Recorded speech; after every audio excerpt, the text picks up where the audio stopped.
Doctor Manisha Sharma ji. Radhe Radhe महाराज। राधे राधे महाराज जी। महाराज जी, आज से 3 वर्ष पूर्व जीवन में एक भारी विपत्ति आई जिससे हम निकल नहीं पा रहे थे। फिर शिव जी की कृपा से आप हमारे जीवन में आए, उन्हीं की कृपा से आज हम आपके समक्ष बैठे हैं। महाराज जी, इस संसार में हर प्राणी के जन्म एवं मृत्यु की तिथि एवं समय विधाता ने पहले ही रच रखा है। फिर यदि कोई आत्महानि करता है बहुत तो इसे दुर्गति पाप होती है, क्यों मानते हैं? बहुत दुर्गति होती है। क्यों? क्योंकि आपका शरीर प्रयोग करने का अधिकार है, शरीर को नष्ट करने का अधिकार नहीं, ना भारतीय कानून में ना भागवतिक कानून में। आपको शरीर मिला है, ये सरकारी गाड़ी है, तुम्हारी नहीं है। इससे परमार्थ की यात्रा करके भगवत प्राप्ति कर लो या बुरे आचरण करके नरक प्राप्त कर लो, इसके लिए तुम स्वतंत्र हो, लेकिन इसको नष्ट नहीं कर सकते। अगर इसे नष्ट करने की चेष्टा की तो भारतीय कानून भी तुम्हें बंदी बना लेगा और सरकारी जो भागवतिक कानून है वो तो तुम्हारी दुर्गति हो ही जाएगी। आत्महनन गति जाए, आत्म में बहुत बड़ा पाप है, ऐसे नहीं करना चाहिए। ये शरीर मिला है, दुख सुख भोग करके भगवान की प्राप्ति करो, नाम जप करो, जो प्रारब्धानुसार शुभ अशुभ कर्मों का फल आवे उसे भगवान का कृपा प्रसाद मान के भोग लो और जीवन को भगवान की इच्छा से पूर्ण करो। अपनी इच्छा से पूर्ण करोगे तो आत्महत्या मानी जाएगी।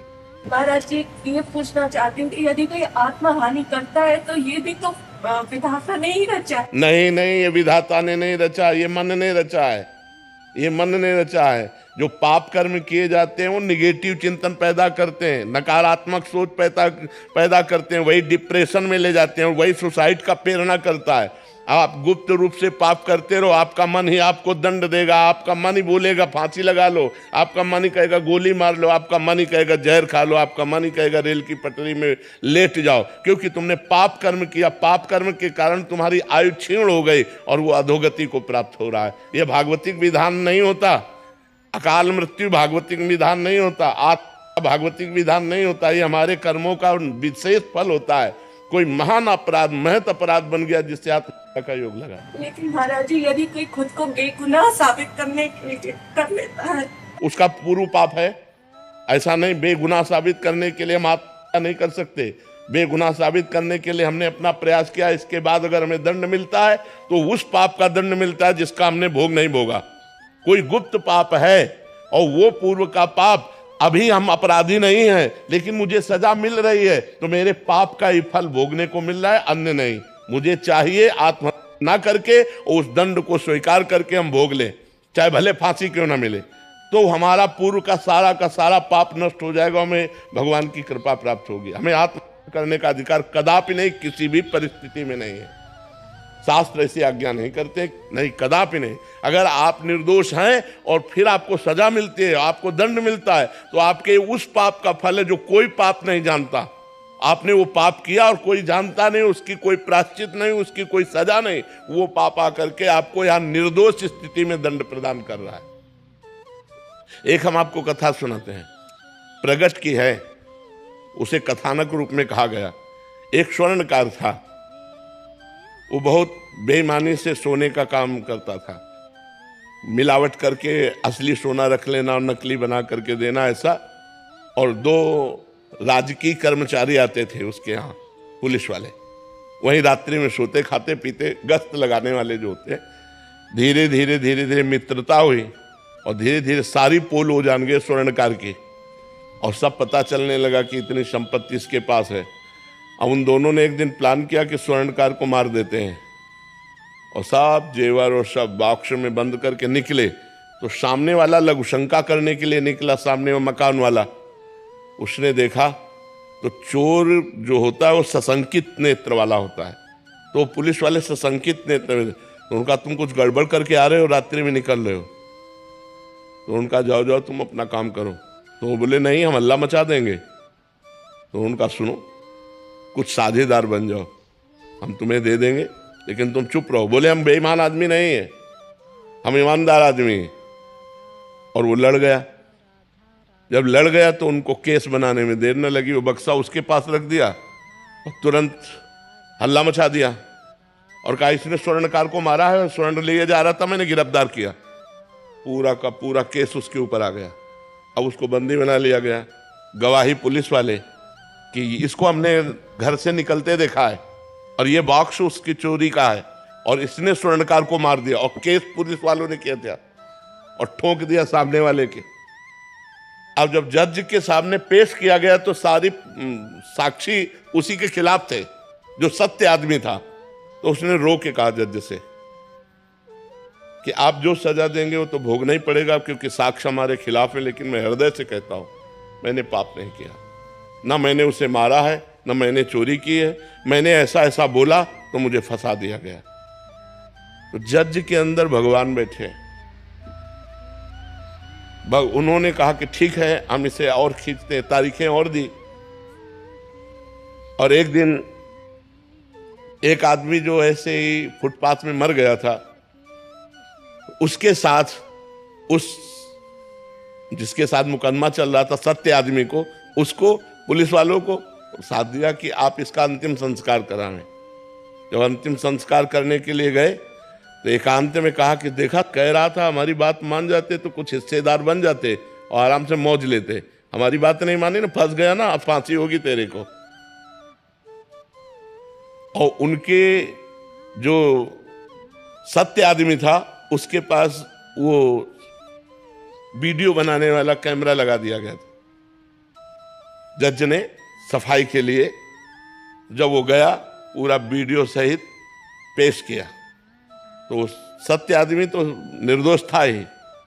तब जज से उसने कहा कि जब मैं निर्दोष हूं, आज आप जान गए, तो मुझे सालों से पैसा खर्चा करना पड़ा, इतना परेशान रहा, इतना मुझे दुख मिला, ऐसा क्यों? क्योंकि मैं निर्दोष हूं, अब तो जान गए हो ना आप।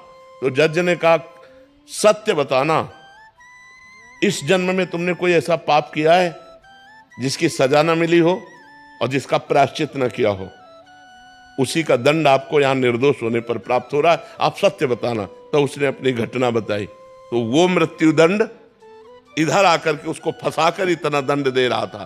तो ये बात समझ लो कि जो पाप आप लोग भ्रूण हत्या करते हैं, गर्भ हत्या करते हैं, इसका प्रायश्चित करते हैं, और जब इनका परिणाम आता है तो बोले हम निर्दोष थे। जो आप पाप करोगे उसका दंड भोगना पड़ेगा, आज नहीं तो कल, और ऐसी जगह भोगना पड़ेगा जहां आपने पाप नहीं किया। हम मानते हैं 100% आप सत्य हो, लेकिन आपका पूर्व का वो गुप्त पाप आपकी ऐसी तैसी कर देगा। इसलिए डरो, पाप कर्मों से डरो। अगर हमसे कोई पाप कर्म नहीं होंगे तो हमारी कोई समस्या नहीं होगी। अवश्य में भोक्तव्यम कर्तम कर्म शुभाशुभम, शुभ और अशुभ कर्म अवश्य भोगने होते, चाहे कोई भी हो, चाहे संत महात्मा ही क्यों ना हो, बड़े बड़ों को भोगना पड़ता है। इसलिए कोई यहां भगवत विधान में छल कपट नहीं चल सकता। आज तुम निर्दोष हो, कसम खा के कह सकते हो, लेकिन कल का पाप तुम्हें आज फंसा रहा है, इसको कैसे बता सकते हो तुम? इसको कैसे जान सकते हो तुम? अभय प्रताप सिंह जी। श्री हरिवंश जी। राधे राधे महाराज जी। महाराज जी, मेरा प्रश्न है कि दुख और प्रतिकूल परिस्थितियों में भी भगवत कृपा का अनुभव कैसे होता है और कैसे करें? जब खूब नाम जप करोगे, जब खूब नाम जप करोगे तब कृपा का अनुभव होगा। और जब तक भजन नहीं करोगे तब तक ये बात समझ में नहीं आएगी। ये बुद्धि से समझ में नहीं आती, ये स्थिति से समझ में आती है। जब स्थिति होती है तब समझ में आती है। ठीक है ना? खूब नाम जप करो, भगवान के नाम जप से ऐसी स्थिति आ जाती है कि सब दुखों को आनंद पूर्वक सहा जा सकता है। प्रहलाद जी 5 वर्ष के बालक हैं, महान भक्त हुए। हिरण्यकश्यप त्रिभुवनपति है, हर उपाय कर लिया प्रहलाद जी के मरवाने का, लेकिन बाल बांका कर पाया क्या? हर विपत्ति में मेरा हरि है 1000 हाथ वाला। देख रहे हैं कि भगवान ऐसे किए हुए। तो ये अनुभव भक्त को होता है, अभक्त को थोड़ी होता है। जो भजन करता है उसे हमें दिखाई देता है कि मेरी श्री जी हमें कितना दुलार करती है, प्रिया जी हम पर कितना प्यार करती है। ये हमें दिखाई, ये तुम्हें थोड़ी दिखाई देगा। तुम्हें तो बाहरी चीज दिखाई देगी, हमें आंतरिक दिखी। हमें श्री जी, हमारे प्रियालाल, हमारे श्यामा श्याम हमें कितना प्यार करते हैं ये हमारा हृदय जानता है, वाणी की बात थोड़ी है। तो ये भजन से पता चलेगा कि हमें भगवान कितना प्यार करते हैं। और भगवान का विधान कभी अमंगलकारी नहीं हो सकता। मंगल भवन है तो उन्होंने हमें दुख दिया, तो इसमें भी विधान मंगल है, इसमें भी मंगल विधान। अच्छा, जो अपनी दिनचर्या है वो भगवान की कृपा से हो रही। स्वस्थ होते तो यही करते, बीमार है तो वही कर रहे हैं। नाम जपना है, भगवान का चिंतन, भगवान की कथा वार्ता, सो भगवान करवा रहे हैं। बड़ी कृपा है उनकी। तो किडनी फेल होने पर भी इतनी कृपा, तो ये कृपा ही तो है। ये कब अनुभव में आई? जब हम भगवान का भजन कर रहे हैं। भगवान का जब हम भजन करते हैं तो हमें हर चीज पॉजिटिव नजर आती है।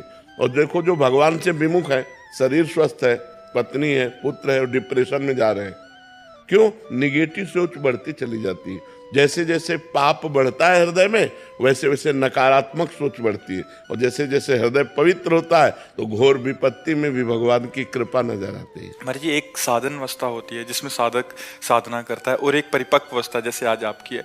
बट आपके जीवन में तो महाराज जी बनारस से लेके जब से निकले हैं तब से प्रतिकूलता का, भोजन नहीं मिलना, सर्दी, सबको तो सहना। चूंकि लक्ष्य हमारा बहुत बड़ा रहा है, हमारा लक्ष्य रहा ब्रह्म प्राप्ति, भगवत प्राप्ति।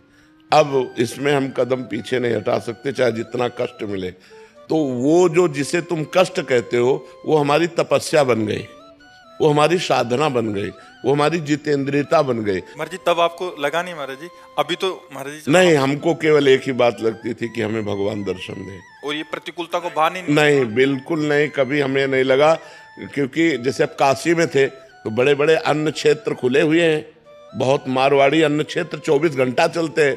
तो काशी तो अन्नपूर्णा की नगरी है, वहाँ कई अन्न क्षेत्र है, आप जाइए किसी भी समय जाइए, आपको भरपेट भोजन मिलेगा। लेकिन हमारा नियम था, हम घाट से छोड़कर नहीं जाएंगे, हम कभी भोजन के लिए किसी के यहाँ नहीं जाएंगे। हमारे पास जो आएगा वही पाएंगे, उसे आकाश वृत्ति कहते हैं।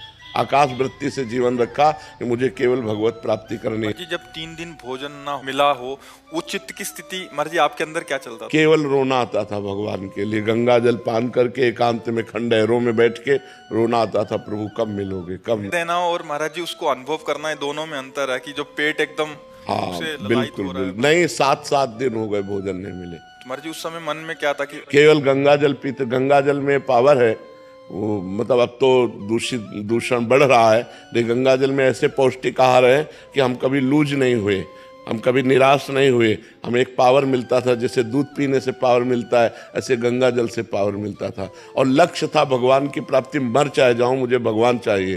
तो उस जिद के कारण सब सह गए, भगवान सब सहते रहे, वैसी क्षमता भी भगवान देते हैं, हमारा मन उत्साहित महाराज जी रहे। आपके मन में कभी आया नहीं कि हमारा भी एक जगह कुटिया हो, भोजन मिल जाए ऐसे? कभी हमारे मन में ऐसा नहीं आया। ये वृंदावन में व्यवस्था भगवान ने जब कर दी कि अब अखंड वृंदावन वास करना है, जब हमारी किडनी खराब हुई, ये परमात्मा की, इन रूपों में परमात्मा ही तो प्यार कर रहा है। अगर हमने परमात्मा को जीवन दिया तो परमात्मा लाखों रूपों में हमें प्यार करता है। तो हमें प्रतिकूलता तभी अनुभव में आएगी जब हमारा हृदय भगवान से विमुख होगा। अगर भगवान के सन्मुख हो तो हर बात कृपा नजर आएगी, कि भगवान की कृपा ही इसमें है। महाराज जी आज अनुकूलता तो आज आप कैसे देखते हैं महाराज जी? अगर बाहरी अनुकूलता, हमारी दृष्टि में इसका कोई महत्व नहीं है। आज भी मैं अकेला ही हूं, जैसे घर से निकले थे वैसे आज भी है। हमारे पास कुछ नहीं है, ये सब श्री जी का वैभव है, श्री जी का खेल है। हम जैसे पहले थे वैसे आज भी हम वैसे ही रह रहे और वैसे ही अपने को मान रहे। लाखों लोग जुड़े हुए हैं, श्री जी से जुड़े हुए हैं, हमसे थोड़ी जुड़े हैं। अभी हम पैंट शर्ट पहन ले, कोई हमसे राधे से हम कहेगा क्या? तो श्री जी का ही तो वेश है, श्री जी की शरण में है, तो वही सब श्री जी का खेल है, हमारा थोड़ी कोई खेल है। सब सुधार जो मंगलमय हो रहा वो सब भगवान की तरफ से हो रहा है, सब प्रभु की तरफ से हो रहा है। करे करावें आप सब, जने बढ़ाई दे, करते आप है। और तो भगवान का सारा खेल, हर प्रतिकूलता भगवान की कृपा लेकर आती है। ये बात तभी समझ में आएगी जब भजन करोगे। नहीं, विपत्ति, दुख और प्रतिकूलता से डर लगता है, नहीं लगता कि भजन करूं कभी प्रतिकूलता न मिले, कभी दुख न मिले, कभी विपत्ति न मिले। लेकिन सही पूछो तो विपत्ति और दुख और प्रतिकूलता में जो भगवान के प्रति रोना आता है वो और कभी नहीं आता। जो हमारा भजन काशी के घाटों में हुआ कि एकांत में आर्त भाव से भगवान शिव को पुकारना, वो हम ललचाते हैं। घाटों में जब तपती धूप है, पेट में भोजन नहीं, कोई बात करने वाला नहीं, रहने का ठिकाना नहीं, तब भगवान के प्रति जो भाव आता है वो किसी अन्य साधना से नहीं आ सकता है।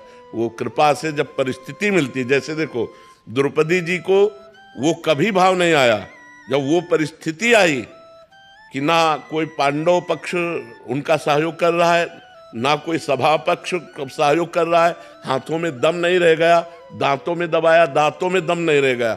अब जो भाव आया, हे द्वारिकाधीश, वो भाव कभी नहीं आया, पहले कभी नहीं आया था। परिस्थिति ने वो भाव दिया कि भगवान का वस्त्रावतार हो गया और वही भगवान चीर बन करके लिपट गए द्रौपदी के। तो ये जो परिस्थिति आती है, विपत्ति, दुख, प्रतिकूलता, ये भगवान की कृपा का अनुभव कराने आती है। हम लोग डर जाते हैं उससे, जबकि वो कृपा होती है, हमारे पापों का नाश करके हमारे हृदय को अद्भुत आनंद